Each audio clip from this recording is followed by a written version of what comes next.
Punitive measures against Belarus might be imminent after authorities in Minsk forced a Ryanair plane to land and arrested a passenger on board.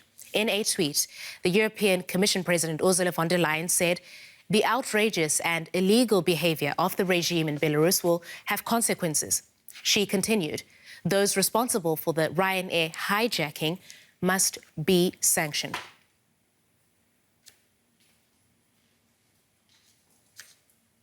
The exiled Belarusian activist and blogger Roman Protasevich was travelling from Greece to Lithuania when the airplane was diverted to Belarus in a false security alert. EU leaders will convene today to discuss the matter. A journey finally coming to an end. Ryanair flight FR 4978 arriving at Vilnius airport in Lithuania after being diverted and held for hours in the Belarusian capital Minsk.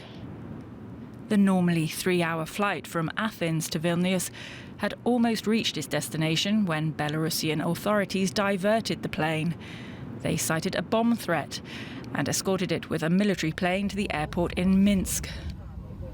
The authorities didn't find any explosives, but they did arrest a passenger, Roman Protasevich, a Belarusian activist and blogger living in exile. Passengers said they saw Belarusian police confiscating the activist's passport.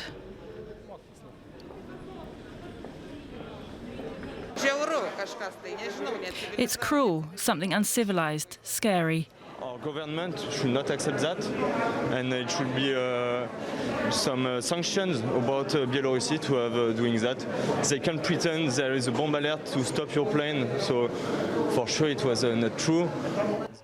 For months, Belarusians have been protesting against authoritarian leader Alexander Lukashenko. The outrage was sparked last August when he won a 6th term in office in a presidential vote the opposition said was rigged. The government cracked down and arrested thousands. By then, Protasevich already lived in Poland. He's the co-founder of Niechta, a channel on the Telegram messaging app, which was used to help organise the protests. He was collecting information from citizen journalists. He was posting videos and pictures from protests about torture in prisons, about the conditions in jails. And he was one of the most prominent figures speaking about the horrible violations of human rights. And I think what we saw today, it was the revenge. International leaders are calling the episode a hijacking, and they're demanding the release of Roman Protasevich. EU leaders will discuss their response on Monday. And joining me now is the journalist Hanna Liubakova. She is in Minsk. Good to see you, Hanna. So Roman Protasevich is now supposedly in the hands of Belarusian security forces. Is his life in danger? And what more do you know? Well, we do not know much. There is no connection with him. His parents do not know what's happening with him.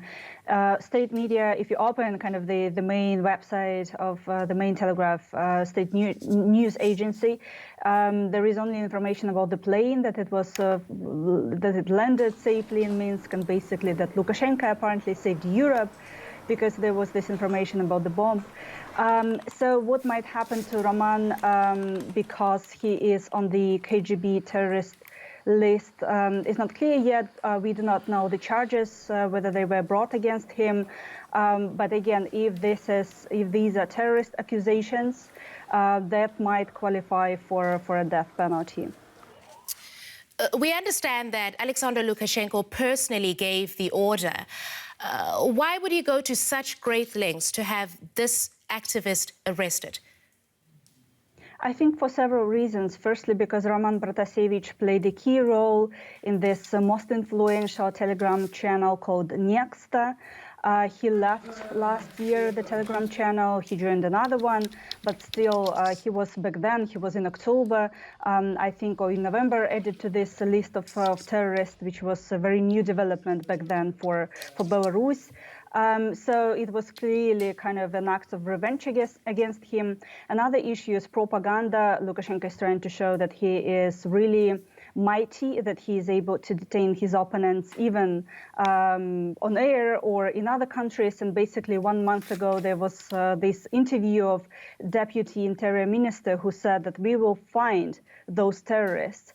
That's how the regime is calling bloggers or Lukashenko's opponents. The European Union is calling for sanctions. Is that likely to have an impact on Mr. Lukashenko? It depends what sanctions these are. If these are sanctions against individuals who are not important for the regime in the country, basically in the power vertical of Alexander Lukashenko, then it would not have effect. The West should consider really painful, really targeted, really well thought sanctions, and the West should cut international funding, but also cut all these finances of Lukashenko's cronies, Lukashenko's oligarchs, who finance the regime and basically keep the regime alive. All right, that is the journalist Hanna Liubakova reporting for us in Minsk. Thank you, Hanna. And I'm now joined by DW's Barbara Vazel, who is coming to us from Brussels. Hi, Barbara. So we heard the EU chief, Ursula von der Leyen, calling this a hijacking, calling for consequences. What are other EU leaders saying? Brazen, shocking, unacceptable, unprecedented. I mean, you pick it. It was really a reaction that showed outrage everywhere in all European countries. They were indeed totally shocked that Lukashenko would go to such lengths to arrest this regime critic. This is basically to divert an airliner, to scramble a civilian airliner over your territory that is flying between two neighboring countries is basically an act of war. I mean, not to mince our words. So now the European Union will really have to think about tough sanctions, as we just heard from Minsk, and they will really have to consider the whole arsenal. What they had done so far was more symbolic. Now we're getting into this the territory of having to be serious. OK, so talking about being serious, Barbara, what can the EU do and will they actually do anything about this? They will have to do something about this, because it is impossible to sort of ignore this. I mean, this is really the most brazen act we have seen in a long time coming from an Eastern European regime. So they cannot ignore this. There is a lot they can do. Of course, they could block Belarus from the international banking system. They could work together with the US on that. That would absolutely really freeze out Lukashenko in his country. They can, of course, put sanctions on the state companies that are supporting the regime, like the United States have already done. No more oil exports, no more exports of anything. The European Union is the second biggest trade partner of White Russia, of Belarus. So they can absolutely cut them off at the knees, and they should. That's what many European leaders and politicians say at this moment. Barbara, there are already sanctions against Belarus. Are they having any effect? No, they were completely ineffectual. They were largely symbolic, so they really have to tighten. They really have to tighten the screw now. And also, I mean, there is going to be a big discussion about Russia tonight. This was what was planned over dinner to talk how do we deal with Russia in the future. Now, Lukashenko does nothing without the consent of Moscow, and this throws a really harsh light on whatever strategy the EU can come up with about strategic cooperation with Moscow. This really shows that President Putin really doesn't care at all about any consequences the Europeans might threaten him with.